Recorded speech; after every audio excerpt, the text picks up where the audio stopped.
ମାଳ ମାନ ଲମ୍ବି ଥାଇ ପଦ ତଳ ଯାଇ ରହି ବାସନାରେ ଚହଟଇ ପ୍ରଭୁ ତୁମ ଅଙ୍ଗ ମାନ ପ୍ରଭୁ କି ସୁନ୍ଦର ଦିଶ ବସି ରତ୍ନ ସିଂହାସନ ପ୍ରଭୁ କି ସୁନ୍ଦର ଦିଶ ସୁବର୍ଣ୍ଣର ହସ୍ତ ପାଦ न सुना है भक्त खेद तुम श्री चरणे मोहि करुछि निवेदन प्रभु की सुंदर दिश बसी रत्न सिंहासन प्रभु की सुंदर दिश हरे राम राम राम हरे हरे हरे कृष्ण कृष्ण कृष्ण हरे हरे जगन्नाथ जगन्नाथ जगन्नाथ हरे हरे बलभद्र सुभद्रा सुदर्शन हरे हरे प्रभु की सुंदर दिशा। श्रीकृष्ण को ध्यान करी सुखदेव चलीगले आगे आगे से श्रीकृष्ण को मन मध्य धारण करथिले तांको मनरे आउ अन्य कथा किछि पशि पारिला नहीं केवल को तांकर दृष्टि भी न थाए लौकिक संबंध तो तांकर काहारी सहित नथिला ना लौकिक संबंध विस्मरण हेले ब्रह्म संबंध प्रतिष्ठित होता है जे पर्यंत लौकिक संबंधर स्मरण रही थाए से पर्यंत ईश्वर प्रति आसक्ति केबे भी जात हुए ना। सुखदेव तो सर्वव्यापक हो जाइथिले व्यासदेव तांको पछे पछे अनुधावन करुथिबार जानी से वृक्ष माध्यम तांको कहिले हे मुनिराज आपण को पुत्र वियोग दुख लगुचे किंतु आमको ढेला मारुथिबा लोक को मध्य आमे फलदान करू वृक्षर किए पुओ वृक्षर पुओ हेउछि तार फल ढेला माइले सुधा जे मारिला वाला को फल दिए से ही प्रकृत रे वैष्णव आपण पुत्र वियोग शोक संताप करुछथि काहेकि आपण तो पुओ तो जगतर कल्याण पाई चली जाइछि ना। वृक्षर ये कथा शुणी मध्य व्यासदेवंकर मन शांत हेलानी व्यासदेव मन में व्यग्रता बढ़िला। एक कथा को देखि सुखदेव कहले ए जीव तो अनेक थर पुओ होइछि आ बहुत थर पिता भी होइछि वासना रे आबद्ध होइथिबा जीव बहुत थर पिता पुत्र स्त्री हो जाइछि पूर्व जन्मर शत्रु मध्य घर को पुओ रूप में आसी जाती जनकर वासना हेतु ता घर को निजर ददेई मध्य पुओ होइकि आसंती वासना हेउछि पूर्व जन्मर हेतु।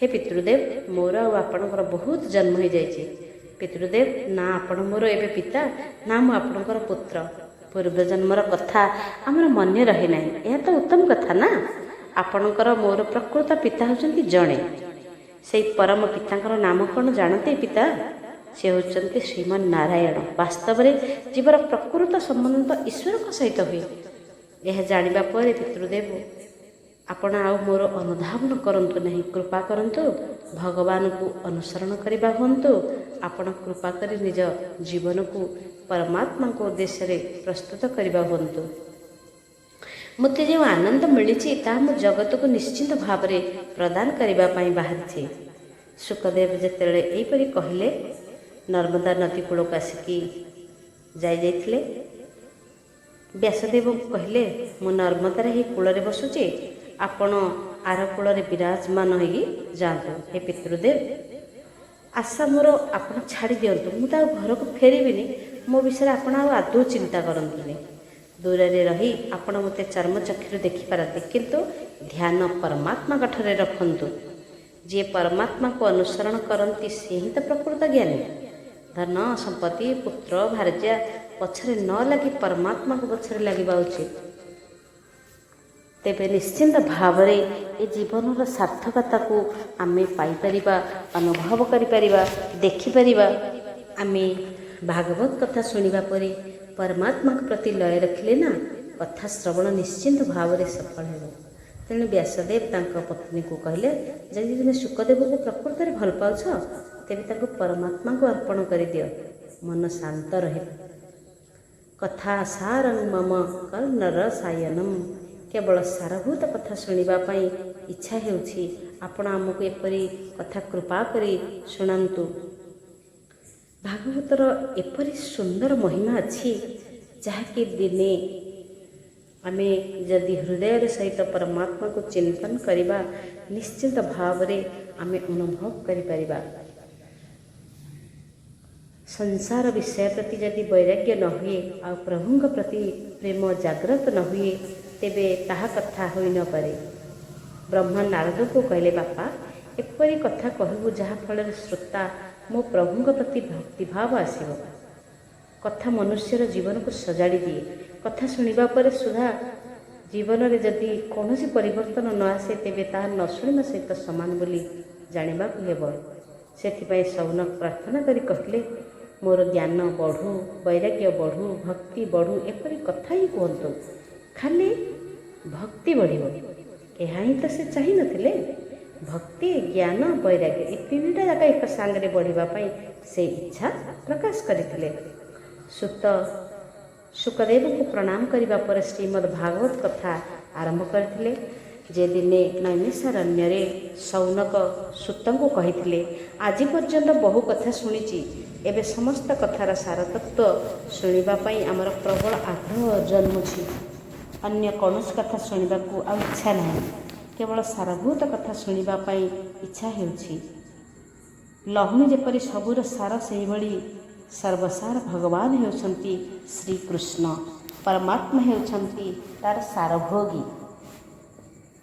ଯାହା ଲହୁଣୀ ଭଳି ସାର ତାକୁ ଶ୍ରୀକୃଷ୍ଣ ଆଦରରେ ଗ୍ରହଣ କରନ୍ତି। ସୌନକ କହିଲେ, ବହୁତ କଥା ଶୁଣିଲେଣି ବୋଲି ଏବେ ତାଙ୍କର ସାର କଥା ଶୁଣିବାକୁ ପ୍ରବଳ ଆଗ୍ରହ ହୋଇଛି। ଅମୃତ ସ୍ୱରୂପ ସାର ଗର୍ଭିତ କଥା ଶୁଣିବେ। ପ୍ରଚୁର ଗ୍ରନ୍ଥ ପଢ଼ି କିଛି ଲାଭ ନାହିଁ। ପରମାତ୍ମାକୁ ପାଇବା ପାଇଁ ଇଚ୍ଛା କରୁଥିବା ସାଧକକୁ ବହୁତ ଗ୍ରନ୍ଥ ନ ପଢ଼ିବା ପାଇଁ ନିର୍ଦ୍ଦେଶ ଅଛି। ତେଣୁ ବହୁତ ଗ୍ରନ୍ଥ ପଢ଼ି ମନକୁ କାହିଁକି ଆମେ ବିଚ୍ୟୁତ କରିବା? ଆମେ ମହାନ ଭୋଗ ଖାଉଛେ। ମହାନ ଭୋଗରେ ଲୌକିକ ଦୃଷ୍ଟିରେ ବିଚାର କଲେ ଗହମର ମୂଲ୍ୟ କିଛି କମ୍ ନୁହେଁ। ତେବେ ଅଟା ବିନା ମହାନ ଭୋଗ ହେବା ତ ଅସମ୍ଭବ ନା। ତତ୍ତ୍ୱ ଦୃଷ୍ଟିରୁ ବିଚାର କଲେ ଘିଅର ମୂଲ୍ୟ ମଧ୍ୟ ସେତିକି। ମହାନ ଭୋଗ ପ୍ରସ୍ତୁତି ପାଇଁ ଘିଅ, ଅଟା ମଧ୍ୟ ଏକା ସହିତ ଅଛି। ଜୀବନରେ ତିନୋଟିର ଘୋର ଆବଶ୍ୟକତା ରହିଛି। 100ରୁ 100 ଭାଗ ହେଉଛି ଜ୍ଞାନ, ଆଉ ବୈରାଗ୍ୟ ଆସିଲେ ଜୀବଭାବ ଯାଏ। ଜ୍ଞାନ, ବୈରାଗ୍ୟ, ଭକ୍ତି ଯେତେ ବଢ଼ିବ ମନୁଷ୍ୟ ସେତେ ସୁନ୍ଦର ବକ୍ତା ହୋଇପାରିବ। ଗଙ୍ଗା କୂଳରେ ତ ବହୁତ ମୁନି ଋଷି ଥିଲେ, ସମସ୍ତେ ପରୀକ୍ଷିତକୁ ବେଢ଼ି ରହିଥିଲେ, ହେଲେ କେହି ପଦେ ବୋଲି ମୁକ୍ତିର ମାର୍ଗ ତ ଦେଖାଇ ପାରିନଥିଲେ ନା, କିଛି କହିପାରିନଥିଲେ। କିନ୍ତୁ ବକ୍ତା ହେବା ପାଇଁ, କଥା ଶୁଣାଇବା ପାଇଁ କାହାରି ହେଲେ ସାମର୍ଥ୍ୟ ନଥିଲା, କେହି ହେଲେ ପ୍ରସ୍ତୁତ ନଥିଲେ। ତେଣୁ ଭଗବାନ ଶୁକଦେବଙ୍କୁ ପଠାଇଲେ। ଶୁକଦେବଙ୍କ ଠାରେ ପରିପୂର୍ଣ୍ଣ ଜ୍ଞାନ ଥିଲା, ଭକ୍ତି ଥିଲା, ଆଉ ବୈରାଗ୍ୟ ମଧ୍ୟ ପରିପୂର୍ଣ୍ଣ ଥିଲା। ଶ୍ରୀମଦ୍ ଭାଗବତ ହେଉଛି ସର୍ବଶ୍ରେଷ୍ଠ ପ୍ରେମମୟ କଥା। ପ୍ରେମ ହେଉଛି ପଞ୍ଚମ ପୁରୁଷାର୍ଥ। ଶ୍ରୀକୃଷ୍ଣ ପ୍ରେମ ଭାବରେ ଦେହର ଅସ୍ତିତ୍ୱ ଭୁଲି ଯାଇପାରିଲେ। ପ୍ରେମ ସିଦ୍ଧ ହେଲା ବୋଲି ଜାଣିବାକୁ ହୋଇଥାଏ। ଯାହା ପ୍ରାପ୍ତ ହେବା ସମ୍ଭବ ତାହା ଜ୍ଞାନ ମାର୍ଗରେ ପ୍ରାପ୍ତ ହୁଏ। ଜ୍ଞାନ ମାର୍ଗରେ ଯାହା ପ୍ରାପ୍ତ ହୋଇଥାଏ ତାକୁ ଅନୁଭବ କରିବାକୁ ହୁଏ ଭକ୍ତି ମାର୍ଗରେ। ଭକ୍ତି ଦ୍ୱାରା ଭେଦଭାବର ବିନାଶ କରିବାକୁ ହୋଇଥାଏ। କିନ୍ତୁ ଜ୍ଞାନ ମାର୍ଗରେ ଭେଦଭାବ ନିଷେଧ ହୋଇଯାଏ। ହେଲେ ଜ୍ଞାନ ଆଉ ଭକ୍ତି ଏହି ଦୁଇ ମାର୍ଗର ଲକ୍ଷ୍ୟ ହେଉଛି ଏକ। ସୁତ ତାପରେ କହିଲେ ଯେ ଆପଣମାନେ ତ ସମସ୍ତେ ଜ୍ଞାନୀ, ଲୋକର ହିତ କରିବା ପାଇଁ ଯେତେବେଳେ ଆଗ୍ରହ ପ୍ରକାଶ କରିଛନ୍ତି ସେତେବେଳେ ମୋ କଥାକୁ ସାବଧାନର ସହିତ ଶୁଣନ୍ତୁ। ପୂର୍ବ ଜନ୍ମର ପୁଣ୍ୟ ଉଦୟ ହେଲେ ଏହି କଥା ଶୁଣିବା ପାଇଁ ମନ ବ୍ୟାକୁଳ ହୁଏ। କଳିଯୁଗରେ ଜୀବମାନେ କାଳରୂପୀ ସର୍ପ ମୁହଁରୁ ରକ୍ଷା ପାଇବା ପାଇଁ ଶୁକଦେବ ଭାଗବତର କଥା ହିଁ କହିଛନ୍ତି। ଯେଉଁ ସମୟରେ ଶୁକଦେବ ରାଜା ପରୀକ୍ଷିତଙ୍କୁ ଏଇ କଥା କହୁଥିଲେ, ସେହି ସମୟରେ ଦେବତାମାନେ ଅମୃତ ଧରି ସ୍ୱର୍ଗରୁ ତାଙ୍କ ପାଖକୁ ଆସିଥିଲେ। ସେମାନେ ଶୁକଦେବଙ୍କୁ କହିଲେ, ଆମେ ସ୍ୱର୍ଗରୁ ଅମୃତ ଆଣିଛୁ, ଏହି ଅମୃତ ଆମେ ରାଜା ପରୀକ୍ଷିତଙ୍କୁ ଦେଉଛୁ, ଏହାର ବଦଳରେ ଆପଣ ଆମକୁ ଭାଗବତ କଥା ପ୍ରଦାନ କରିବା ହୁଅନ୍ତୁ। ଶୁକଦେବ ଦେବତାଙ୍କର କଥା ରାଜା ପରୀକ୍ଷିତଙ୍କୁ କହିଲେ। ସେ ପଚାରିଲେ, ଦେବତାମାନେ ଆଣିଥିବା ଅମୃତ ପାନ କରିବା ପାଇଁ ଆପଣ ଚାହାନ୍ତି ନା ମୋ ଠାରୁ ଭାଗବତ କଥାମୃତ ପାନ କରିବାକୁ ଚାହାନ୍ତି? ସେତେବେଳେ ରାଜା ପରୀକ୍ଷିତ ଶୁକଦେବଙ୍କୁ ପଚାରିଲେ, ସ୍ୱର୍ଗର ଅମୃତ ପାନ କଲେ କ'ଣ ଲାଭ ହେବ ଯେ? ରାଜା ପରୀକ୍ଷିତଙ୍କର କଥା ଶୁଣି ଶୁକଦେବ କହୁଛନ୍ତି, ଅମୃତ ପାନ କଲେ ଆପଣଙ୍କୁ ସ୍ୱର୍ଗର ସୁଖ ମିଳିଯିବ। ହେଲେ ସ୍ୱର୍ଗରୁ ଆସିଥିବା ଏହି ଅମୃତ ଦୁଃଖ ମିଶ୍ରିତ। କେମିତି ଜାଣନ୍ତି? ସ୍ୱର୍ଗର ଅମୃତ ପାନ କଲେ ପୁଣ୍ୟ କ୍ଷୟ ହୋଇଯାଏ, ମାତ୍ର ପାପ କ୍ଷୟ ହୁଏନି। ଶ୍ରୀମଦ୍ ଭାଗବତ କଥାମୃତ ପାନ କଲେ ପାପର କ୍ଷୟ ହୁଏ, ପୁଣ୍ୟର ବୃଦ୍ଧି ହୋଇଥାଏ। ତେଣୁ ସ୍ୱର୍ଗର ଅମୃତ ଠାରୁ କଥାମୃତ ହେଉଛି ସର୍ବଶ୍ରେଷ୍ଠ। ସନତ କୁମାର ବ୍ରହ୍ମଲୋକରେ ନିବାସ କରନ୍ତି। ଥରେ ଏହି କଥାର ଅମୃତ ପାନ କରିବା ପାଇଁ ସେ ମଧ୍ୟ ଭାରତବର୍ଷକୁ ଆସିଥିଲେ। ସେତେବେଳେ ସେ ଅନୁଭବ କଲେ ଯେ ବ୍ରହ୍ମଲୋକରେ ସୁଦ୍ଧା ଏହି କଥାମୃତ ଶ୍ରବଣର ଆନନ୍ଦ ହିଁ ନାହିଁ। ଏହି କଥାମୃତ ଶ୍ରବଣ ଦ୍ୱାରା ଯେଉଁ ଆନନ୍ଦ ଭାରତରେ ମିଳେ, ସେପରି ଆନନ୍ଦ ବ୍ରହ୍ମଲୋକରେ ସୁଦ୍ଧା ନାହିଁ। ଏହିପରି କଥା ଶୁଣି ରାଜା ପରୀକ୍ଷିତ କହିଲେ, ଭଗବାନ, ସ୍ୱର୍ଗର ଅମୃତ ପାନ କରିବା ପାଇଁ ମୁଁ ଇଚ୍ଛା କରୁନି, ଆପଣଙ୍କ ଠାରୁ କଥାମୃତ ପାନ କରିବା ପାଇଁ ମୁଁ ହିଁ ଚାହୁଁଛି। 7 ଦିନ ଭିତରେ ଜ୍ଞାନ ଏବଂ ବୈରାଗ୍ୟ ଜାଗ୍ରତ କରିବା ପାଇଁ ଏହି କଥାମୃତ ପାନ କରିବା ଉଚିତ।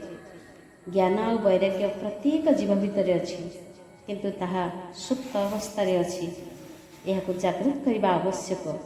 ଜ୍ଞାନ ଏବଂ ବୈରାଗ୍ୟ ମୂର୍ଚ୍ଛିତ ଅବସ୍ଥାରେ ରହିଥାଏ।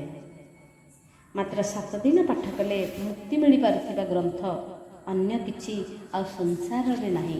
କେବଳ ଗୋଟିଏ ମାତ୍ର ଗ୍ରନ୍ଥ ଶ୍ରୀମଦ୍ ଭାଗବତ ମହାପୁରାଣର ଅମୃତ ରସ। ସୁତ ତାପରେ କହିଲେ ଯେ 7 ଦିନରେ ରାଜା ପରୀକ୍ଷିତ ଯେଉଁ କଥା ଶୁଣି ମୁକ୍ତି ପାଇଥିଲେ, ମୁଁ ସେହି ଅମର କଥା ଆପଣଙ୍କୁ ହିଁ କହିବି। ପରୀକ୍ଷିତ 7 ଦିନ ଭିତରେ କାଳର କରାଳ ଦଂଶନ ପାଇଥାନ୍ତେ। କାଳକୁ ସେ ଭୀଷଣ ଡରୁଥିଲେ। ଆମେ କିନ୍ତୁ କାଳକୁ ଭୁଲି ଯାଇଛେ। ତେବେ ଶ୍ରୋତା ଏବଂ ବକ୍ତାର ଅଧିକାରୀ କେଉଁମାନେ ହେବା ଉଚିତ? ଆମେ ନିଶ୍ଚିତ ଭାବରେ ଜାଣିବା। କେଉଁମାନେ କହିପାରିବେ ଆଉ କେଉଁମାନେ ପ୍ରକୃତରେ ଶୁଣିପାରିବେ। ଏକଥା ଜାଣିଲେ କ'ଣ ହୁଏ ନା, ଅମୃତ ରସ ଆସ୍ୱାଦନା ଆହୁରି ଅଧିକ ସ୍ୱାଦିଷ୍ଟ ହୁଏ। ବକ୍ତା ଯଦି ଶୁକଦେବ ଭଳି ଅବଧୂତ ହୋଇଥିବେ, ଆଉ ଶ୍ରୋତା ଯଦି ରାଜା ପରୀକ୍ଷିତଙ୍କ ଭଳି ଅଧିକାରୀ ହୋଇଥିବେ ନା, 7 ଦିନରେ ମୁକ୍ତି କାହିଁକି ବା ନ ମିଳିବ? ଅବଶ୍ୟ ମିଳିବ। ବକ୍ତା ଆଉ ଶ୍ରୋତା ଦୁହେଁ ଅଧିକାରୀ ହୋଇଥିବା ଦରକାର। ବିଦ୍ୟୁତ୍ ପ୍ରବାହ ଆଉ ବିଦ୍ୟୁତ୍ ବଲ୍ବ ଦୁଇଟା ଯାକ ଠିକ୍ ସମୟରେ ରକ୍ଷା କରୁଥିଲେ ଆଲୁଅ ଜାଳିବ। ଭାଗବତ କଥା ସରିବା କ୍ଷଣି ଶ୍ରୋତା ନିମନ୍ତେ ବିମାନ ଆସି ପହଞ୍ଚି ଯାଇଥିଲା। ଆଉ ପରୀକ୍ଷିତ ମଧ୍ୟ ସଦ୍ଗତି ପାଇଥିଲେ। ସେହି ବିମାନରେ ବସି ପରମାତ୍ମାଙ୍କର ଦିବ୍ୟ ଧାମକୁ ମଧ୍ୟ ସେ ଚାଲି ଯାଇଥିଲେ। ଆଜିକାଲି ବହୁତ ଲୋକ ଏହି ଶ୍ରୀମଦ୍ ଭାଗବତ କଥା ଶୁଣୁଛନ୍ତି, କିନ୍ତୁ ସେମାନଙ୍କ ପାଇଁ ବିମାନ ଆସୁନାହିଁ କାହିଁକି? ଏହାର କାରଣ କ'ଣ ଜାଣନ୍ତି? ନା ବକ୍ତା ନା ଶ୍ରୋତା ଅଧିକାରୀ ହୋଇପାରିଛନ୍ତି। ମନୁଷ୍ୟ ଯେ ପର୍ଯ୍ୟନ୍ତ ବାସନା ରଖିଥାଏ ନା, ସେ ପର୍ଯ୍ୟନ୍ତ ତା ପାଇଁ ବିମାନ ଆସିବ କେମିତି? ବାସନା ଥିବା ପର୍ଯ୍ୟନ୍ତ ବିମାନ ଆସିଲେ ସୁଦ୍ଧା କେହି ତା ଉପରେ ବସିବେନି। ସ୍ୱର୍ଗରୁ ହୁଏତ ବିମାନ ଆସିଯାଇପାରେ, କିନ୍ତୁ ବିମାନରେ ବସିବା ପାଇଁ ମନୁଷ୍ୟ ପ୍ରସ୍ତୁତ ହୋଇଥିବା ଦରକାର। କାହିଁକି? ସେ ତ ମୋହ ଛାଡ଼ିପାରେନି, ଆସୁଛି ବୋଲି ବି ଅନୁଭବ କରିପାରେନି। ଆମେ ସମସ୍ତେ ବିକାର ଆଉ ବାସନାରେ ଏମିତି ବନ୍ଧନରେ ବାନ୍ଧି ହୋଇଯାଇଛେ, ମନୁଷ୍ୟ ପୁତ୍ର ହେଉ, ପତ୍ନୀ ହେଉ, ଧନ ହେଉ, ଘର ହେଉ, ଯେତେ ମାୟାର ଆବଦ୍ଧ ହୋଇକି ରହିଛି ନା, ତାକୁ ବିମାନର ଆବଶ୍ୟକତା ହିଁ ପଡ଼ିବନି। ଯଦି ଏହି ଆସକ୍ତି ଯେ ପର୍ଯ୍ୟନ୍ତ ଛାଡ଼ି ନାହିଁ, ସେ ପର୍ଯ୍ୟନ୍ତ ମୁକ୍ତି ବି ନାହିଁ। ଯାହାର ମନରେ କେବଳ ପରମାତ୍ମାଙ୍କ ରଙ୍ଗରେ ରଙ୍ଗୀନ ହୋଇଯାଇଥାଏ ନା, ସେ ଯେଉଁଠି ଥାଏ ସେଠାରେ ତ ତାକୁ ମୁକ୍ତି ହିଁ ମିଳିଗଲା। ଈଶ୍ୱରଙ୍କ ସହିତ ଥରେ ଯଦି ତନ୍ମୟତା ହୋଇଗଲା ନା, ଏଠାରୁ ଆନନ୍ଦ ଅଧିକ ଆନନ୍ଦ ବୈକୁଣ୍ଠରେ ମଧ୍ୟ ମିଳିପାରିବନି। ମନୁଷ୍ୟ ଯାହା ଚାହେଁ ଈଶ୍ୱର ତାହା ତାକୁ ଦେବା ପାଇଁ ସବୁବେଳେ ପ୍ରସ୍ତୁତ ହୋଇ ରହିଥାନ୍ତି। ମନୁଷ୍ୟ ମୁକ୍ତି ଚାହିଁଲେ ଈଶ୍ୱର ତାକୁ ମୁକ୍ତି ଦିଅନ୍ତି। ମନୁଷ୍ୟ ଆଜିକାଲି ମୁକ୍ତି ଆଉ ଚାହୁଁନି, ସେ ଚିରକାଳ ବିଷୟାସକ୍ତରେ ରହିବାକୁ ଭଲ ପାଉଛି। ଈଶ୍ୱର ତାକୁ ବିଷୟାସକ୍ତି ବି ଦେଉଛନ୍ତି। ମୂର୍ଖ ମନୁଷ୍ୟ କାଳକୁ ବି ଚିହ୍ନି ପାରୁନି, ଆଉ ଚିହ୍ନିବାକୁ ବି ଚେଷ୍ଟା ହିଁ କରୁନି। ତେଣୁ କାଳର ଦଂଶନରେ ଏଇ ବିଷୟାସକ୍ତ ଭାବରେ ରହିଥିବା ସମୟରେ ନା ସେ ଅସହ୍ୟ ଭାବେ ଚାଲିଯାଉଛି। ପ୍ରତ୍ୟେକ ଜିନିଷ ପାଇଁ ପ୍ରସ୍ତୁତିର ଆବଶ୍ୟକ ଅଛି। ଆଜିକାଲି ମନୁଷ୍ୟ କ'ଣ କରେ ନା ପ୍ରତ୍ୟେକ ଜିନିଷ ପାଇଁ ପ୍ରସ୍ତୁତି କରୁଛି, ହେଲେ ମୁକ୍ତି ପାଇଁ ସେ କେବେ କରିଛି କି? ନା, ସେ ମୁକ୍ତି କ'ଣ ସ୍ୱାଦ କ'ଣ ଚାହୁଁନି। ମୁକ୍ତି ପାଇଁ ପ୍ରସ୍ତୁତ ନଥିବା ମନୁଷ୍ୟ ପାଇଁ ସ୍ୱର୍ଗରୁ ବିମାନ ଆସିଲେ ମଧ୍ୟ ସେ ଚଢ଼ିପାରିବ ନାହିଁ। ଗୋଟିଏ ଉଦାହରଣ ଏଥିପାଇଁ ସୁନ୍ଦର ଭାବରେ ଆମେ ଜାଣିବା। କେମିତି? ତୁକାରାମ ଜଣେ ଶ୍ରେଷ୍ଠ ବା ବିଶିଷ୍ଟ ବୈଷ୍ଣବ ଜଣେ ଥିଲେ। ତାଙ୍କ ନାଁ ଆମେ ନିଶ୍ଚିନ୍ତ ଶୁଣିଛୁ। ତ ତାଙ୍କ ପାଇଁ ବୈକୁଣ୍ଠରୁ ବିମାନ ଆସିଲା। ଦିବ୍ୟ ବିମାନକୁ ଦେଖିଲେ ତୁକାରାମ ବି ଖୁସି ହେଇଗଲେ। ସେ ତାଙ୍କ ସ୍ତ୍ରୀକୁ କହିଲେ, ଆଜି ପର୍ଯ୍ୟନ୍ତ ମୁଁ ତୁମକୁ କେଉଁଆଡ଼େ ହେଲେ ତ ନେଇନି, ଏବେ ଗୋଟେ ଅପୂର୍ବ ସୁଯୋଗ ମିଳୁଛି, ଗୋଟେ ଦିବ୍ୟ ବିମାନ ଆସିଛି, ଚାଲ ସେଇ ବିମାନରେ ବସିବା, ବୈକୁଣ୍ଠକୁ ବୁଲିବାକୁ ଯିବା। ବୈକୁଣ୍ଠ ହେଉଛି ସର୍ବୋତ୍ତମ ସ୍ଥାନ, ସେଠାରେ ଆନନ୍ଦରେ ରହିବା। ମୁଁ ଯେହେତୁ ବାହାରିଛି, ତୁମେ ବି ମୋ ସହିତ ଚାଲ। କିନ୍ତୁ ତୁକାରାମଙ୍କର ସ୍ତ୍ରୀ ମନା କଲେ। ସେ କହିଲେ, ପ୍ରଭୁ ଆପଣ ଯିବା କଥା ଯଦି ଯାଆନ୍ତୁ, ମୁଁ ଏଇ ଜଗତକୁ ଛାଡ଼ିକି ଅନ୍ୟତ୍ର କୁଆଡ଼େ ଯିବିନି, ବୈକୁଣ୍ଠ ଯିବାର ତ ପ୍ରଶ୍ନ ଉଠୁନି। ତୁକାରାମଙ୍କ ସ୍ତ୍ରୀ ବୈକୁଣ୍ଠକୁ ଗଲେନି। ସାଂସାରିକ ମୋହ ଛାଡ଼ିବା ଅତି କଠିନ କଥା। ବାସନାର ଯେ ପର୍ଯ୍ୟନ୍ତ ବିନାଶ ନ ହୋଇଛି ସେ ପର୍ଯ୍ୟନ୍ତ ଶାନ୍ତି କେବେ ବି ନାହିଁ। ଅଶାନ୍ତି, ମୋହ, ଦୁଃଖ, ସୁଖ। ତ ଶ୍ରୀମଦ୍ ଭାଗବତର ଗୋଟିଏ ଦୁଇଟି କଥା ଯଦି ମନରେ ଧାରଣ କରିପାରନ୍ତେ, ତେବେ ଆମ ଜୀବନଟା ସୁଧୁରି ଯାଆନ୍ତା, ବଦଳି ଯାଆନ୍ତା। କେମିତି ଜାଣନ୍ତି? ବାସନା କ୍ଷୀଣ ନ ହେବା ପର୍ଯ୍ୟନ୍ତ ମୁକ୍ତି କେବେ ମିଳେ ନାହିଁ। ପୂର୍ବଜନ୍ମର ଶରୀର ନଷ୍ଟ ହୋଇଯାଇଛି, ହେଲେ ପୂର୍ବଜନ୍ମର ମନ ରହିଯାଇଛି। ଲୋକେ ନିଜ ଶରୀର କଥା, ବସ୍ତ୍ରାଭୂଷଣ ପ୍ରତି ବହୁତ ଯତ୍ନ ନେଉଛନ୍ତି, କିନ୍ତୁ ମୃତ୍ୟୁ ପରେ ଯାହା ସଙ୍ଗରେ ଯିବ ସେହି ମନ ବିଷୟରେ ଆଦୌ ଭାବୁନି। ମୃତ୍ୟୁ ପରେ ଯାହା ଆମ ସହିତ ରହିବ ତା ବିଷୟରେ ଆମେ ହେଉଛି ପ୍ରକୃତରେ ଭାବି ପାଉଛେ। ଧନ ହେଉ, ସମ୍ପତ୍ତି ହେଉ, ବସ୍ତ୍ରାଭୂଷଣ ହେଉ, ଏଥିପ୍ରତି ଆମେ ଆଦୌ ଚିନ୍ତା କରିବା ଉଚିତ ନୁହେଁ। ଯାହା ଚିନ୍ତନ କରିବା ଉଚିତ ତାହା ହେଉଛି ପରମାତ୍ମା। କିନ୍ତୁ ପରମାତ୍ମାକୁ ଆମେ ଛାଡ଼ି କେବଳ ଏହି ବିଷୟ ବାସନାର ମୋହ ଆମକୁ ଆକର୍ଷଣ କରୁଛି। ମୃତ୍ୟୁ ପରେ ଆମେ ଆଗ୍ରହରେ ପିନ୍ଧିଥିବା ମୁଦିଟିଏ ସୁଦ୍ଧା ଲୋକମାନେ ଛାଡ଼ିବେନି, ଆଙ୍ଗୁଠିରୁ ବାହାର କରିଦେବେ। ଯଦି ବାହାରିବନି ଆଙ୍ଗୁଠିକି କାଟିକି ନେଇଯିବେ। ବିନା ଆଚାର ବିଚାରରେ ମନ କେବେ ବି ଶୁଦ୍ଧି ହୁଏନି।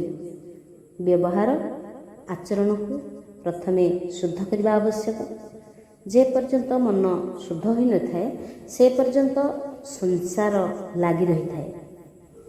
ଜୀବନରେ ସଂଯମ, ସଦାଚାର ଯେ ପର୍ଯ୍ୟନ୍ତ ଆସିନଥାଏ ସେ ପର୍ଯ୍ୟନ୍ତ ପୁସ୍ତକରୁ ସଂଗୃହୀତ ହୋଇଥିବା ଜ୍ଞାନ କୌଣସି ଉପକାରରେ ଲାଗେନି। କେବଳ ଜ୍ଞାନ ଥାଇକି କିଛି ଲାଭ ନାହିଁ। ଜଣେ ଗୃହସ୍ଥଙ୍କର ପୁଅଟିଏ ପରଲୋକକୁ ଚାଲିଗଲା। ବିଚରା ଗୃହସ୍ଥ ଖୁବ୍ କାନ୍ଦିଲା। ସେତେବେଳେ ତା ଘରକୁ ଜଣେ ଜ୍ଞାନୀ ସାଧୁ ଆସିଲେ, ଉପଦେଶ ଦେଲେ। ମୃତ୍ୟୁ ହୋଇଥାଏ ଶରୀରର, ଆତ୍ମା ହେଉଛି ଅବିନାଶୀ। ତେଣୁ ତୁମେ ପୁତ୍ର ଶୋକରେ ଏପରିକି ଅଧୀର କାନ୍ଦିବା ଅନୁଚିତ। ଏହାର ଅଳ୍ପ ଦିନ ପରେ ସାଧୁ ପାଳି ପଡ଼ିଥିବା ଛେଳିଟି ମରିଗଲା। ସାଧୁ ବିଚରା ଛେଳିଟିକି ଖୁବ୍ ଯତ୍ନରେ ପାଳିଥିଲେ ନା। ଛେଳିଟି ମରିଯିବାରୁ ସାଧୁ ମନରେ ବି ଦୁଃଖ ହେଲା। ସିଏ ବି କାନ୍ଦି ପକାଇଲେ। ସାଧୁଙ୍କୁ କାନ୍ଦୁଥିବାର ଦେଖିକି ସେହି ଗୃହସ୍ଥ ଜଣକ ପଚାରିଲା, କାହାରି ମୃତ୍ୟୁରେ ଶୋକ ନ କରିବା ପାଇଁ ଆପଣ ତ ମୋତେ ଉପଦେଶ ଦେଲେ ନା, ଏବେ ଆପଣ କିପରି ଶୋକ କରିବାରେ ଲାଗିଛନ୍ତି କୁହନ୍ତୁ ତ? ସାଧୁ କହିଲେ, ଆରେ ବାବା, ସେ ବାଳକ ଥିଲା ତୋର, ହେଲେ ଛେଳିଟି ପରା ମୋର ଥିଲା, ତେଣୁ ବିଚ୍ଛେଦରେ ମୁଁ କାନ୍ଦୁଛି। ଏପରି ପରୋପଦେଶ ପାଣ୍ଡିତ୍ୟମରେ କିଛି ହେଲେ ଲାଭ ନାହିଁ। ମୁଁ ଅନ୍ୟକୁ ବତେଇ ପାରିବି, ହେଲେ ନିଜେ ତ ପାଳନ କରିପାରିବିନି। ସେ ବତେଇବାରେ କିଛି ଲାଭ ଅଛି କି? କିଛି ବି ନାହିଁ। ତେଣୁ ଜ୍ଞାନକୁ ଅନୁଭବ କରିବା ଉଚିତ। ମୁକ୍ତ ହେବା ପାଇଁ ଜ୍ଞାନକୁ ବ୍ୟବହାର କରାହୋଇଥାଏ। ଶ୍ରୀମଦ୍ ଭାଗବତ କଥା ଜୀବନକୁ ସୁଧାରି ଦିଏ, ଜୀବନକୁ ବଦଳାଇ ଦିଏ। କଥାର ପ୍ରଭାବରେ जीवर जदि परिवर्तन आसे तेबे कथा ठीक शुणा होइछि बोली जानिबाको हेबो। भागवत कथा मुक्ति दिए एक कथा संपूर्ण भाव में 100 सत। आम प्रतिदिन मृत्यु को थरे दी थर मन पकईवा उचित, तेबे वैराग्य आसियो। आज जदि जमदूत मैंने मत नहीं जावाई आसती तेबे मो दशा कौन हेब? जदि आम प्रतिदिन एपर चिंतन करवा ना पाप करने भय करवा, पाप करने मन केबे भी इच्छा करबनी। मनुष्य मृत्यु विषय तो केबे भावेनी, भावे केवल बंचिवा विषय, भोजन करने विषय, सुख संपत्ति विषय। आज आउ कौन दरकार? आगामी वर्ष पर आउ कौन दरकार? श्रीमद् भागवतर महिमा कथा थरे सनत कुमार देवर्षि नारद को कही। सेतेबेले बड़ बड़ ऋषि माने ब्रह्मलोक छाड़ी ये कथा शुणापी विशाल क्षेत्र को आसीथिले। ये कथा श्रवण रे जो आनंद मिले ताहा ब्रह्मानंद ठारू हेले अधिक उत्तम। जोगिता केवल निजर उद्धार करे, किंतु सत्संगी निज सांगरे बसिथिबा समस्त संगी मानक से उद्धार करे, कारण श्रवण जोगु तार उद्धार हो जाए। सेतेबेले बद्रिका आश्रम रे सनत कुमार रहउथिले। तो बद्रिका आश्रम को कौन कह जाए ना विशाल क्षेत्र। तो श्रीमद् भागवतर महात्म्य प्राय सबु पुराण रे थिले सुधा पद्म पुराण रे थिबा कथा साधारण तो प्रचारित होता है। स्कंद पुराण रे अच्छी जे विशाल राजा बद्रीनारायण आसथिले, पुंडरीकଙ୍କ ପାଇଁ विठलनाथ आसीथिले। जो भक्तों पर भगवान आसती से भक्त होची धनी। बद्रीनाथ जगत को तपध्यान आदर्श बताती। बद्रीनाथ कहते मु हूँ ईश्वर, तेबे भी मु तप करुची, ध्यान रे सदाबले बसीची। तपश्चर्या बिना शांति मिलवा संभव नुहे। जीव अति कठिन तपश्चर्या करें, तेणु भगवान यार आदर्श कही। माता हूँ पिता हूँ संतान को भल काम करने कहती। बालक ता प्रथम प्रथम करें, पाठ लिखिपारे, अक्षर शिखिपारे, से माता पिता ताहा करिकी देखी दियंती।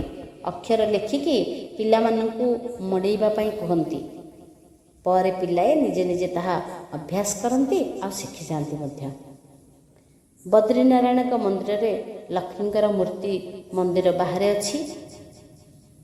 स्त्री एवं संतानकर संग तपश्चर्या विघ्न सृष्टि करे। एथिरे स्त्री को निंदा करिवार किछि नहीं। निंदा करा जाउछि काहाको ना कामर। स्त्री आ संतान को छाड़ी बाहर अर्थ नुहे। एमानक सहित रहीकि तपश्चर्या करबाक पड़िबो। एमानक सांगरे धरी भजन कीर्तन करबाक पड़िबो। तपस्विनी स्त्रीर मध्य एपरि कर्तव्य करणीय। नारद एवं भक्तिंकर कथोपकथन कौन थिला श्रीमद् भागवत महात्म्य माध्यम आम निश्चित भाव में आज आलोचना करवा। तो विशालपुरीर जोठारे सनत कुमार विराजमान थिले, सेठाकु थरे नारद आसिले। सनक आदि ऋषि सहित नारदंकर भेट भी है। नारदंक मुखमंडल उदास थिला। सनत कुमार एपरी उदासीनतार कारण तांको भी पचारिले। से कहले, ब्रह्मर्षि आपण तो हरिंकर दास, कुतचिंता तोरो। कृष्णंकर दास पुणी होइब उदास। वैष्णव तो सब समय प्रसन्न रहे। जे चिंता शून्य थाए ना से ही प्रकृत वैष्णव। वैष्णव केवल प्रभु को चिंता ही करे। आपण क्यों कारण हेतु चिंतित देखा जाउछंती? सनत कुमार ये प्रश्न को शुणी देवर्षि नारद कहले, मो देश दुखी हो जाइछि। सत्य हो, तप हो, दया हो, दान हो, आ किछि नाही। मनुष्य जहाँ चाहूँगी ता करूनी। मनुष्य जहाँ होउछि ताहा से चाहू नहीं, आ जहाँ चाहूँगी ताहा हेउनी। आउ अधिक कौन कहबे? तो जीव मैंने केवल उदर पोषण को एकमात्र कार्य बोलिकी ग्रहण करे नहीं गले। तो मनीष माने पूरा मात्रा रे स्वार्थी हो जाइछन्ति, अहंकारी हो जाइछन्ति। मनीष समाज रे केही हेले सुख शांति रे नाहंती। मु बहु स्थान बुली आसलेनी, तेबे सुधा मु केउठारे हेले शांति पाइली नहीं। आज समस्त देश दुखी देखा जाउछि काहेकि? देवर्षि नारद यार केतक कारण भी कहले। धर्म आ ईश्वरंकर विषय रे मनीष जे पर्यंत ଆସ୍ଥାବାନ ନ ହୋଇଛି ସେ ପର୍ଯ୍ୟନ୍ତ ଦେଶ ସୁଖୀ ହୋଇପାରିବନି। ଯାହା ଜୀବନରେ ଧର୍ମର ପ୍ରାଧାନ୍ୟ ନାହିଁ ତା ଜୀବନରେ କଦାପି ଶାନ୍ତି ମିଳିବ ନାହିଁ। ଧର୍ମ ଏବଂ ଈଶ୍ୱରଙ୍କୁ ଭୁଲି ଯାଇଥିବା ମାନବ କଦାପି ସୁଖୀ ହୋଇପାରନ୍ତି। ଜଗତରେ ଏବେ ଧର୍ମ କେଉଁଠି ଅଛି? ଦେବର୍ଷି ନାରଦ ଅତି ଦୁଃଖରେ କହିଲେ, ଏବେ ଜଗତରେ ସତ୍ୟ ଆଉ ନାହିଁ।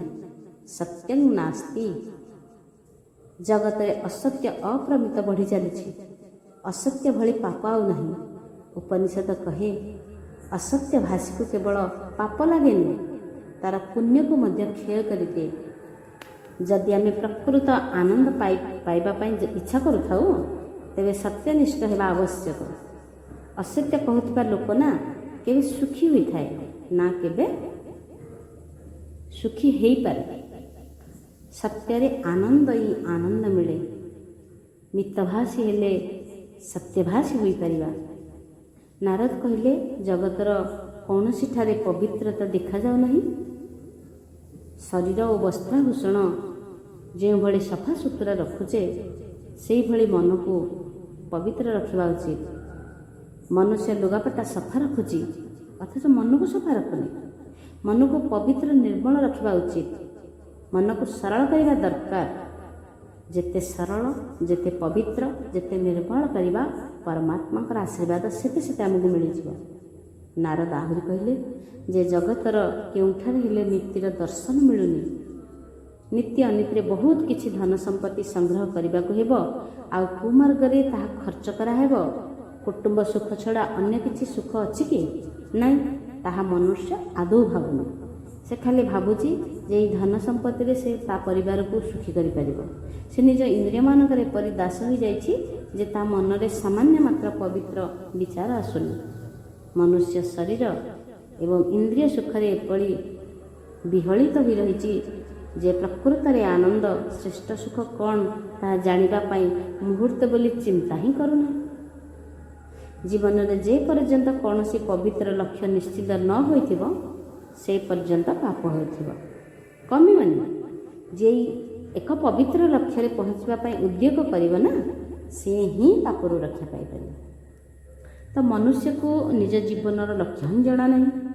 ମନ୍ଦବୁଦ୍ଧି ମନୁଷ୍ୟ ପ୍ରକୃତରେ କରଣୀୟ ଅର୍ଥାତ୍ କରିବା ଯୋଗ୍ୟ କର୍ମ ଆଦୌ କରିବା ପାଇଁ ମନ କରୁନି। ଆଜିକାଲି ଜଗତରେ ଅନ୍ନ ବିକ୍ରୟ ହେବାରେ ଲାଗିଛି। ଜଗତରେ ପାପ ଅତି ମାତ୍ରାରେ ବଢ଼ିବାରେ ଲାଗିଛି। ଅନ୍ନ ବିକ୍ରୟ ହେବା କ'ଣ ଜାଣନ୍ତି? ମହାନ ପାପ। ଆହୁରି ମଧ୍ୟ ଜଗତରେ ଜ୍ଞାନ ମଧ୍ୟ ବିକ୍ରୟ ହେବାରେ ଲାଗିଛି। ଜ୍ଞାନ ବିକ୍ରୟ କରିବା ଅନୁଚିତ। ବ୍ରାହ୍ମଣମାନେ ନିଷ୍କାମ ଭାବରେ ଜଗତକୁ ଜ୍ଞାନ ବିତରଣ କରିବା ଉଚିତ। ଅନ୍ନଦାନ ଠାରୁ ଜ୍ଞାନଦାନ ହେଉଛି ଶ୍ରେଷ୍ଠ। କାରଣ ଜ୍ଞାନ ଦ୍ୱାରା ସର୍ବଦା ଶାନ୍ତି ମିଳେ।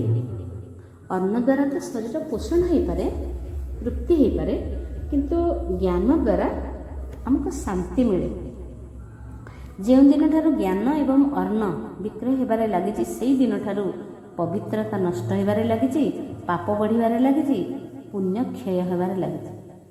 ମନୁଷ୍ୟର ଭାବନା ଯେଉଁ ଦିନଠାରୁ ନଷ୍ଟ ହୋଇଯାଇଛି ନା ସେହି ଦିନଠାରୁ ବିଶ୍ୱରେ ତା ଜୀବନ ମଧ୍ୟ ବିକୃତ ହୋଇଯାଇଛି। ସଂସାରରେ କେଉଁଠାରେ ହେଲେ ମୋତେ ଶାନ୍ତି ଦୃଶ୍ୟ ହେଉନି। ନାରଦ କହୁଛନ୍ତି, ଏପରି କଳିଯୁଗର ଦୋଷ ଦେଖି ଦେଖି ମୁଁ ଏମିତି ଚତୁର୍ଦିଗ ଭ୍ରମଣ କରିବା ପରେ ଯାଇକି ବୃନ୍ଦାବନରେ ପହଞ୍ଚିଲି। ସେଠାରେ ଗୋଟିଏ ମଜା କଥା ଦେଖିଲି। କ'ଣ ଜାଣନ୍ତି? ଗୋଟିଏ ଯୁବତୀ ପାଖରେ ଦୁଇ ଜଣ ସୌମ୍ୟ ପୁରୁଷ, ଯୁବକ ପୁରୁଷ ମୂର୍ଚ୍ଛିତ ଅବସ୍ଥାରେ ପଡ଼ି ରହିଛନ୍ତି। ସ୍ତ୍ରୀ ଲୋକଟି ଚାରିଆଡ଼କୁ ଚାହିଁବାରେ ଲାଗିଲା। ସେ ମୋତେ ତା ପାଖକୁ ଡାକିଲା। ଏଣୁ ମୁଁ ତା ପାଖକୁ ବି ଗଲି। ସାଧୁମାନେ କୌଣସି ସ୍ତ୍ରୀ ବା ସୁନ୍ଦରୀ ଯୁବତୀ ପାଖକୁ ଯିବା ଅନୁଚିତ। ତେଣୁ ମୋତେ ନ ଡାକିବା ପର୍ଯ୍ୟନ୍ତ ମୁଁ ତା ପାଖକୁ ଯାଉନଥିଲି।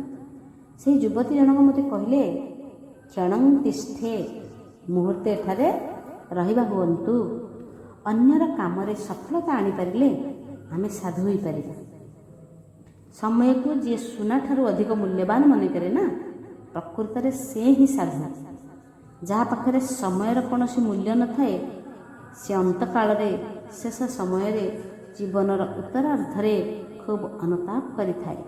ତେଣୁ ପ୍ରତ୍ୟେକ କ୍ଷଣର ସଦୁପଯୋଗ କରିବା ବିଧେୟ। ନାରଦ କହିଲେ, ସନତ କୁମାର, ମୋତେ ସେହି ସୁନ୍ଦରୀ ଯୁବତୀ ଜଣକ କ୍ଷଣିମାତ୍ର ରହିବା ପାଇଁ କହିବାରୁ ମୁଁ ତାଙ୍କ ପାଖକୁ ଯାଇକି ପଚାରିଲି, ହେ ଶୋଭନେ, ଆପଣ କିଏ? ସେ ଯୁବତୀ ମୋତେ ତାଙ୍କ ପରିଚୟ ଦେଇ କହିଲେ, ମୁଁ ହେଉଛି ଭକ୍ତି। ଏ 2 ଜଣ ଯୁବକ ହେଉଛନ୍ତି ମୋର 2 ପୁତ୍ର। ଜଣଙ୍କର ନାମ ଜ୍ଞାନ, ଅନ୍ୟ ଜଣଙ୍କର ନାମ ହେଉଛି ବୈରାଗ୍ୟ। ଏବେ ମୁଁ ବୃଦ୍ଧା ହୋଇଗଲିଣି। ମୋ ଜନ୍ମ ଦ୍ରାବିଡ଼ ଦେଶରେ ହେଇଥିଲା। ମହାନ ଆଚାର୍ଯ୍ୟ ଦକ୍ଷିଣ ଭାରତରେ ଆବିର୍ଭାବ ହୋଇଥିଲେ। ଶ୍ରୀମଦ୍ ଶଙ୍କରାଚାର୍ଯ୍ୟ, ଶ୍ରୀ ରାମାନୁଜାଚାର୍ଯ୍ୟ ଦକ୍ଷିଣରେ ଜନ୍ମ ହୋଇଥିଲେ। କର୍ଣ୍ଣାଟକରେ ମୋର ଲାଳନ ପାଳନ ହୋଇଥିଲା। ମୋର ବୁଦ୍ଧି ମଧ୍ୟ ସେଠାରେ ହୋଇଥିଲା। ଆଚାର ବିଚାର ଯେଉଁ ସ୍ଥାନରେ ଶୁଦ୍ଧ ରହେ, ସେହିଠାରେ ଭକ୍ତିକୁ ପୁଷ୍ଟି ମିଳିଥାଏ। ଆଚାର ବିଚାର ଶୁଦ୍ଧ ଥିବାଠାରେ ଭକ୍ତି ଆପେ ଆପେ ସୃଷ୍ଟି ହୋଇଥାଏ। ଚିନ୍ତା ସହିତ ଆଚରଣ ମଧ୍ୟ ଶୁଦ୍ଧ ହେବା ଆବଶ୍ୟକ। କର୍ଣ୍ଣାଟକରେ ଏବେ ବି ଶୁଦ୍ଧ ଆଚାର ଦେଖିବାକୁ ମିଳେ। ଭଗବାନ ବ୍ୟାସଦେବ କର୍ଣ୍ଣାଟକ ପ୍ରତି ପକ୍ଷପାତିତା ନଥିଲେ, କିନ୍ତୁ ଯାହା ସତ୍ୟ ତାହା ସେ ବର୍ଣ୍ଣନା ହିଁ କରିଛନ୍ତି। ଏବେ ମଧ୍ୟ କର୍ଣ୍ଣାଟକର ଲୋକେ ନିର୍ଜଳା ଏକାଦଶୀ ବ୍ରତ କରୁଛନ୍ତି। ଏକାଦଶୀ ବ୍ରତ ଯେଉଁମାନେ କରନ୍ତି ନା, ସେମାନେ କହିବା ଉଚିତ, ପ୍ରଭୁ, ମୁଁ ମୋର ଗୋଟି ଗୋଟି ହୋଇ ସମସ୍ତ ଇନ୍ଦ୍ରିୟକୁ ଆପଣଙ୍କୁ ସମର୍ପଣ କରୁଛି। ଭକ୍ତି କହୁଛନ୍ତି, ହେ ଦେବ, ମହାରାଷ୍ଟ୍ରର କୌଣସି ସ୍ଥାନରେ ମୁଁ କିଛି କିଛି ସମ୍ମାନ ପାଇଛି। ମହାରାଷ୍ଟ୍ରର କେତେକ ସ୍ଥାନରେ ଭକ୍ତିକୁ ସମ୍ମାନ ହିଁ ମିଳିଥାଏ। ପଣ୍ଡରପୁରଠାରେ ଭକ୍ତିର ଦର୍ଶନ ମଧ୍ୟ ମିଳେ। ଗୁଜୁରାଟରେ ତ ମୁଁ ସମ୍ପୂର୍ଣ୍ଣ ଜୀର୍ଣ୍ଣ ହୋଇଗଲି। ଗୁଜୁରାଟରେ ଜୀର୍ଣ୍ଣତାଙ୍ଗତ, ଗୁର୍ଜରେ ଜୀର୍ଣ୍ଣତାଙ୍ଗତ। ଗୁଜୁରାଟରେ ମୁଁ ମୋର 2 ପୁତ୍ରଙ୍କ ସହିତ ବୃଦ୍ଧା ସମ୍ପୂର୍ଣ୍ଣ ଭାବରେ ହେଇଗଲି। ପ୍ରାୟ ସମସ୍ତଙ୍କୁ ଧନର ଦାସ ଦେଖିଲି। ଧନର ଦାସ ପ୍ରଭୁର ଦାସ କେବେ ହେଇପାରେ କି? କେବେ ବି ହେଇପାରେନି। ସେ ତ ଧନ ପଛରେ ଗୋଡ଼ାଏ, ପ୍ରଭୁଙ୍କର ଭକ୍ତ କେତେବେଳେ ହେବ? ଗୁଜୁରାଟ କାଞ୍ଚନ ପ୍ରତି ଆସକ୍ତ ହୋଇଯାଇଛି। ସେଠାରେ ଭକ୍ତି ଛିନ୍ଭିନ୍ ହୋଇଯାଇଛି। ଭକ୍ତିର 9ଟା ଅଙ୍ଗ ଅଛି। ଏହି ଅଙ୍ଗଗୁଡ଼ିକୁ ପ୍ରଥମଟି ହେଉଛି ଶ୍ରବଣ। କିନ୍ତୁ କେବଳ କଥା ଶୁଣିବା ଦ୍ୱାରା ଭକ୍ତି ପୁରା ହୋଇଯାଏନି। ଯାହା ଶୁଣାଯାଏ ତାକୁ ମନନ କରିବାକୁ ପଡ଼େ। ମନନ କରିବା ପରେ ତାକୁ ଜୀବନର ଦର୍ଶନରେ ରୂପାନ୍ତରିତ କରିବା, କାର୍ଯ୍ୟରେ ପରିଣତ କରିବା ଉଚିତ। ଆଜିକାଲି ଶ୍ରବଣ ଭକ୍ତି ଛିନ୍ଭିନ୍, କାରଣ ଆମ ମନନ କେଉଁଠାରେ ହେଲେ ଦେଖାଯାଉନି। ମନନ ନ କଲେ ଶ୍ରବଣର ସାମାନ୍ୟ ମାତ୍ର ମୂଲ୍ୟ ନୁହେଁ। ମନନ ଅଭାବରେ ଶ୍ରବଣ ଭକ୍ତି କ୍ଷୀଣ ହୋଇଯାଏ। କେଉଁଠାରେ ହେଲେ ନିର୍ମଳ କୀର୍ତ୍ତନ ଭକ୍ତି ମଧ୍ୟ ନାହିଁ। କାରଣ କୀର୍ତ୍ତନରେ ବି କୀର୍ତ୍ତନ ଆଉ କାଞ୍ଚନର ଲୋଭ ଆସିଯାଇଛି। କୀର୍ତ୍ତନ ଭକ୍ତି ଭ୍ରଷ୍ଟ ହୋଇଯାଇଛି। ଜ୍ଞାନୀ ପୁରୁଷମାନଙ୍କୁ ଅପମାନ ଠାରୁ ସମ୍ମାନ ଅଧିକ ଖରାପ ଲାଗିଥାଏ। ଧନର ଲୋଭ ଅପେକ୍ଷା କୀର୍ତ୍ତିର ମୋହ ଛାଡ଼ିବା ଅଧିକ କଠିନ। କୀର୍ତ୍ତିର ମୋହ ତ ଜ୍ଞାନକୁ ବି ସନ୍ତପ୍ତ କରେ। ମୁଁ ମୋ ମନକୁ ବୁଝେଇବାରେ ଲାଗିଛି, ଯେ ପର୍ଯ୍ୟନ୍ତ ଆମେ ଆମ ମନକୁ ନ ବୁଝାଇଛେ, ସେ ପର୍ଯ୍ୟନ୍ତ ଅନ୍ୟ କାହା ଦ୍ୱାରା ତାହା ସେତେ ବୁଝିବ ନାହିଁ। ଶ୍ରୀମଦ୍ ଭାଗବତ କଥା କୀର୍ତ୍ତନରେ ଜଗତ ଅନାୟାସରେ ବିସ୍ମୃତ ହୋଇଯାଏ। ଶ୍ରୀମଦ୍ ଭାଗବତ କଥା ଶ୍ରବଣ ସମୟରେ ସଂସାରର ଚିନ୍ତା ଭୁଲିଯିବା ଉଚିତ। ମୁଁ ମୋର ପ୍ରାଣପ୍ରିୟ ଶ୍ରୀକୃଷ୍ଣଙ୍କ ଚରଣାରବିନ୍ଦରେ ବସିଛି, ଏପରି ଭାବ ଆଣିବା ଉଚିତ। କୀର୍ତ୍ତନ ଭକ୍ତି ନିଷ୍କାମ ହେବା ଦରକାର। ସନ୍ଥ ତୁଳସୀଦାସ ସ୍ୱାନ୍ତଃ ସୁଖାୟ ବୋଲି ଏହାକୁ କହିଛନ୍ତି। ମୁଁ ମୋ ନିଜ ମନର ସୁଖ ପାଇଁ ଭଗବତ କଥା କହୁଛି। ଅନ୍ୟକୁ କି ପ୍ରକାର ସୁଖ ମିଳୁଛି ତାହା ଜାଣିବାରେ ମୋର କୌଣସି ଆବଶ୍ୟକତା ନାହିଁ। ମୋ ମନକୁ ଯେପରି ଆନନ୍ଦ ମିଳିବ, ସେଥିପାଇଁ ମୁଁ ଯତ୍ନ ସହକାରେ ଏହା କରୁଛି। ଅଭିମାନ ହେତୁ ଏବେ ପୂଜା ଭକ୍ତି, ବନ୍ଦନ ଭକ୍ତି ଚାଲିଗଲାଣି। ଅଭିମାନ ବଢ଼ିବା ସହିତ ବନ୍ଦନ ଭକ୍ତି ନାଶ ବି ହୋଇଯାଉଛି। ସମସ୍ତଙ୍କ ପାଖରେ ସୁଖଦେବଙ୍କର, ଶ୍ରୀକୃଷ୍ଣଙ୍କର ଭାବନା ରଖି ବନ୍ଦନା କରିବା ଉଚିତ। ବନ୍ଦନା କଲେ ବିରୋଧ ଭାବ ନଷ୍ଟ ହୁଏ। ଭକ୍ତ ନାରସିଂହ ଭକ୍ତଙ୍କ ଲକ୍ଷଣ ବର୍ଣ୍ଣନା କରିବାକୁ ଯାଇ କହିଛନ୍ତି, ସକଲା ଲୋକ ମେ ସବକୋ ବନ୍ଦେ ହିଁ ପ୍ରକୃତ ବୈଷ୍ଣବ। ଯିଏ ବନ୍ଦନ କରେ ସେ ହିଁ ବୈଷ୍ଣବ। ଯିଏ ବନ୍ଦନ କରିବାକୁ ଚାହେଁ ସେ ହିଁ ବୈଷ୍ଣବ ନୁହେଁ। ମନ ଭିତରେ ଯେ ପର୍ଯ୍ୟନ୍ତ ଅହମ୍ଭାବ ଥିବ ନା, ସେ ପର୍ଯ୍ୟନ୍ତ ଭକ୍ତି କେବେ ବି ବୃଦ୍ଧି ହେବ ନାହିଁ। ଆଜିକାଲି ଲୋକମାନେ ଦେହର ବହୁତ ପ୍ରକାର ପୂଜା କରୁଛନ୍ତି। ଭଗବାନଙ୍କ ସେବା ପାଇଁ, ପୂଜା ପାଇଁ ଏବେ ଆମକୁ ସମୟ ମିଳୁନି। ଦେବ ପୂଜା ଠାରୁ ଦେହ ପୂଜା ଖୁବ୍ ବଢ଼ିଯାଇଛି। ଲୋକେ ବିଭିନ୍ନ ପ୍ରକାର ସୁବାସିତ ସାବୁନ ତିଆରି କଲେଣି। କିନ୍ତୁ ଆମେ ଯେତେ ଇଚ୍ଛା ସେତେ ସାବୁନ ଲଗାଇଲେ ସୁଦ୍ଧା ଦେହର ମୂଳ ରଙ୍ଗକୁ କଦାପି ସଫା କରିପାରିବା ନାହିଁ, ପରିବର୍ତ୍ତନ କରିପାରିବା ବି ନାହିଁ। ପରମାତ୍ମା ଆମକୁ ଯେଉଁ ରଙ୍ଗ ଦେଇଛନ୍ତି ସେହି ରଙ୍ଗ ହେଉଛି ଆମର ପ୍ରକୃତ ରଙ୍ଗ। ତେବେ ଆମେ ଭଗବାନଙ୍କ ରଙ୍ଗରେ ଯେତେବେଳେ ରଙ୍ଗୀନ ହେବା, ଆମ ଜୀବନଟା ରଙ୍ଗୀନ ହେଇଯିବ। ଯେଉଁଦିନଠାରୁ ଶରୀର ପ୍ରସାଧନ ବଢ଼ିଲା ସେହିଦିନଠାରୁ ଅର୍ଚ୍ଚନା ଭକ୍ତି ହ୍ରାସ ପାଇଲା। ଏଣୁ ଭକ୍ତି ପାଇଁ ଜୀବନକୁ ସରଳ ରଖିବା ଉଚିତ। ଏହିଭଳି ଭକ୍ତିର ଗୋଟିଏ ଅଙ୍ଗର ବିନାଶ ହୋଇଗଲା। ଏହାର ଅର୍ଥ ଜୀବ ଭଗବାନଙ୍କ ଠାରୁ ଦୂରେଇ ଗଲା। ଭଗବାନଙ୍କ ଠାରୁ ଜାଣିଶୁଣି ଜୀବ ଦୂରେଇ ଯାଉଥିବା ଦେଖିକି ଭଗବାନ ବିମୁଖ ହୋଇଗଲେ, ରାଗିଗଲେ, ବୁଦ୍ଧି ବହୁତ ବଢ଼ିଗଲେ ଭକ୍ତିର ବିନାଶ ହୋଇଥାଏ। ଭକ୍ତି ଛିନଭିନ ହୋଇଗଲେ ଜୀବନ ବିରକ୍ତ ହୋଇଯାଏ। ଭକ୍ତିର ପୁଅ ଦୁଇ ଜଣ ହେଉଛନ୍ତି ଜ୍ଞାନ ଏବଂ ବୈରାଗ୍ୟ। ଜ୍ଞାନ ବୈରାଗ୍ୟ ମୂର୍ଚ୍ଛିତ ହୋଇଗଲେ ଭକ୍ତି କାନ୍ଦେ। କଳିଯୁଗର ଜ୍ଞାନ ଆଉ ବୈରାଗ୍ୟ କ୍ଷୀଣ ହୁଏ, ବଢ଼େନି। ପୁସ୍ତକରେ ଯେଉଁଦିନ ଠାରୁ ଜ୍ଞାନ ଭର୍ତ୍ତି ହେଲା ସେହିଦିନ ଠାରୁ ଜ୍ଞାନ ଚାଲିଯାଇଛି। ପୋଥିଗତ ବିଦ୍ୟା। ତ ନାରଦ ପଚାରିଲେ, ଜ୍ଞାନ ଆଉ ବୈରାଗ୍ୟ କାହିଁକି ମୂର୍ଚ୍ଛା ହୋଇଯାଇଛନ୍ତି ତାହା ମୁଁ ଜାଣିବାକୁ ଚାହୁଁଛି। କଳିଯୁଗରେ ଅଧର୍ମର ମାତ୍ରା ବହୁତ ବଢ଼ିଯାଇଛି, ଏଇଥିପାଇଁ ତ ମୁଁ ଏଇ ମାନବ ମୂର୍ଚ୍ଛିତ ହୋଇଯାଇଛନ୍ତି। ଏହି ବୃନ୍ଦାବନକୁ ମୁଁ ଆନନ୍ଦ ପାଇବା ଆଶାରେ ଆସିଥିଲି। ବୃନ୍ଦାବନର ପ୍ରେମ ଭୂମିରେ ଏକଦା ମୁଁ ପୁଷ୍ଟି ଲାଭ କରିଥିଲି, କିନ୍ତୁ କଳିଯୁଗରେ ଜ୍ଞାନ ଆଉ ବୈରାଗ୍ୟକୁ ଉପେକ୍ଷା କରାଯାଇଛି। ଏଣୁ ମୁଁ ନିରୁତ୍ସାହିତ ହୋଇକି ବୃଦ୍ଧ ଓ ଜୀର୍ଣ୍ଣ ହୋଇଯାଇଛି। ଭକ୍ତି ଏପରି ଉତ୍ତର ଦେଇଛନ୍ତି। ନାରଦ ମନେ ମନେ ସ୍ଥିର କଲେ, ଜ୍ଞାନ ଆଉ ବୈରାଗ୍ୟ ସହିତ ମୁଁ ଭକ୍ତିକୁ ଜାଗ୍ରତ କରିବି। ଜ୍ଞାନ ଓ ବୈରାଗ୍ୟ ସହିତ ମୁଁ ଭକ୍ତିର ପ୍ରଚାର କରିବି।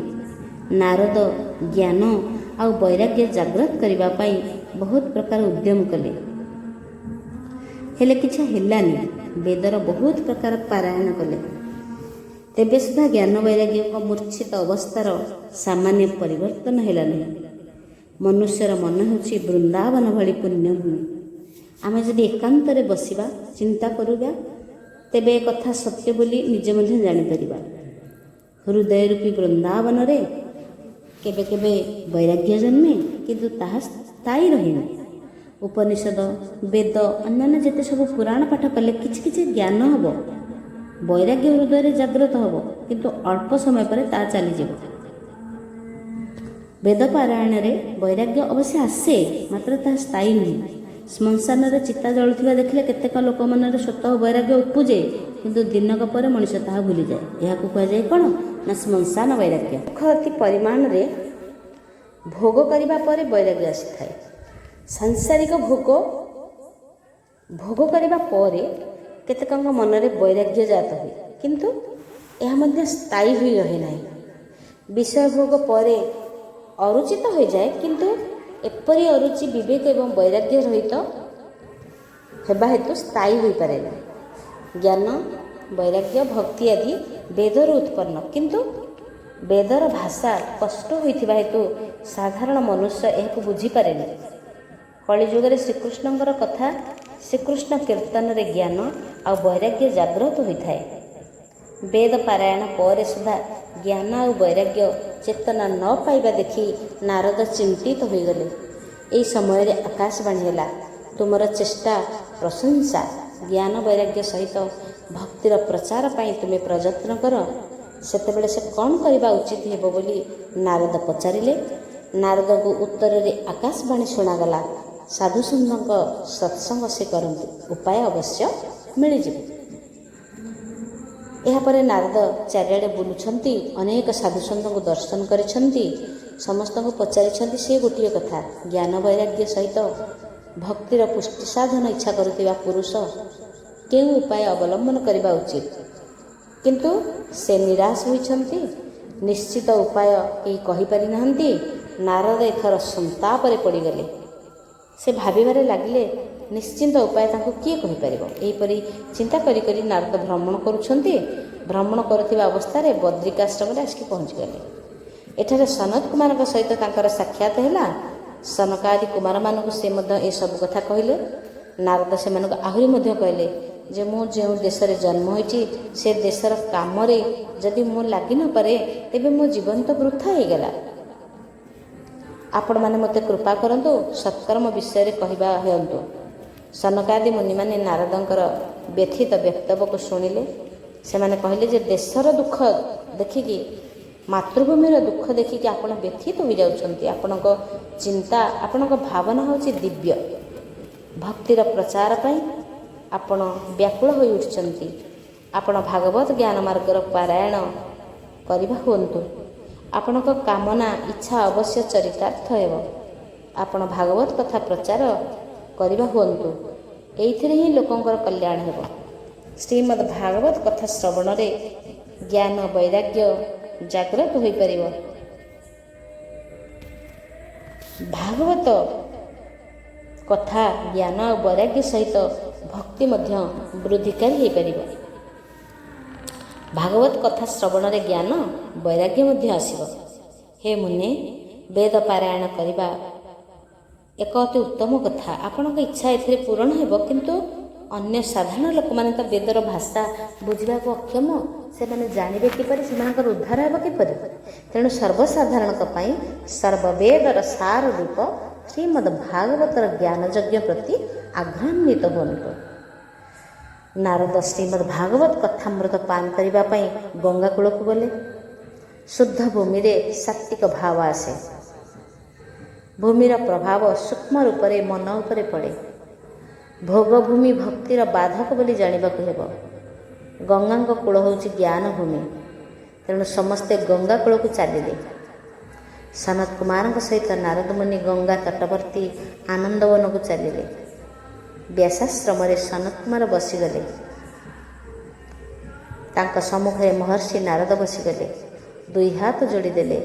ସନତ କୁମାର ନାରଦ ବ୍ୟାସାଶ୍ରମରେ ପହଞ୍ଚିବା କଥା ମୁହୂର୍ତ୍ତକ ମଧ୍ୟରେ ଗଙ୍ଗା କୂଳ ନିକଟବର୍ତ୍ତୀ ଅସଂଖ୍ୟ ସିଦ୍ଧାଶ୍ରମରେ ପ୍ରଚାରିତ ହୋଇଗଲା। ଯୋଗଜନ୍ମ ଋଷିମାନେ ସନତ କୁମାରମାନଙ୍କଠାରୁ ମହାନ ପବିତ୍ର ଭାଗବତ କଥା ଶ୍ରବଣ କରିବା ପାଇଁ ସେଠାରେ ଆସି ପହଞ୍ଚିଗଲେ। ଯେଉଁ ଋଷିମାନେ ଶ୍ରୀମଦ୍ ଭାଗବତ କଥାର ରହସ୍ୟ ମାହାତ୍ମ୍ୟ ଜାଣି ନ ପାରି ଆସୁନଥିଲେ, ସେମାନଙ୍କ ପାଖକୁ ମହର୍ଷି ଭୃଗୁ ସ୍ୱୟଂ ଯାଇ ନିମନ୍ତ୍ରଣ କରି ଡାକି ଆଣୁଥିଲେ। ସତ୍କର୍ମରେ ଅନ୍ୟକୁ ପ୍ରେରଣା ଦେଇପାରିଲେ ପୁଣ୍ୟ ମିଳିଥାଏ। ତେବେ ନିଶ୍ଚିନ୍ତ ଭାବରେ ସତ୍କର୍ମ କରିବା, ସତ୍ଚିନ୍ତନ କରିବା, ସତ୍ ମନନ କରିବା, ଶ୍ରୀମଦ୍ ଭାଗବତ ରସକୁ ଆସ୍ୱାଦନ କରିବା, ସେହି ଅମୃତ ରସକୁ ପାନ କଲେ ଆନନ୍ଦ ହିଁ ଆନନ୍ଦ। ଆନନ୍ଦ ସ୍ୱରୂପଙ୍କ ପାଇଁ ଆନନ୍ଦ ହିଁ ଦିବ୍ୟ। ଚତୁଃଶ୍ଲୋକୀ ଭାଗବତମ୍। ଅହମେବାସମେବାଗ୍ରେ ନାନ୍ୟଦ୍ୟଶ୍ଚ ସଦସତ୍ପରମ୍ ପଶ୍ଚାଦହಂ ୟଦେତच्च यो वशिष्येते सुस्म्यहं ऋतेर्थं यत् प्रतीयेत न प्रतीयेत चात्मनि तद्युद्यादात्मनो मायं यथा भासो यथा तमः यामहन्ति भूतानि भूतेषु जावचेष्वनु प्रविष्टान्यप्रविष्टानि तथा तेषु न तिष्ठहम् एतावदेव जिज्ञास्यं तत्त्वजिज्ञासुनात्मनः अन्वयवतिरेकाभ्यां यत् स्यात् सर्वत्र सर्वदा। चतुश्लोकी भागवतं सम्पूर्णम्। ॐ नमो भगवते वासुदेवाय।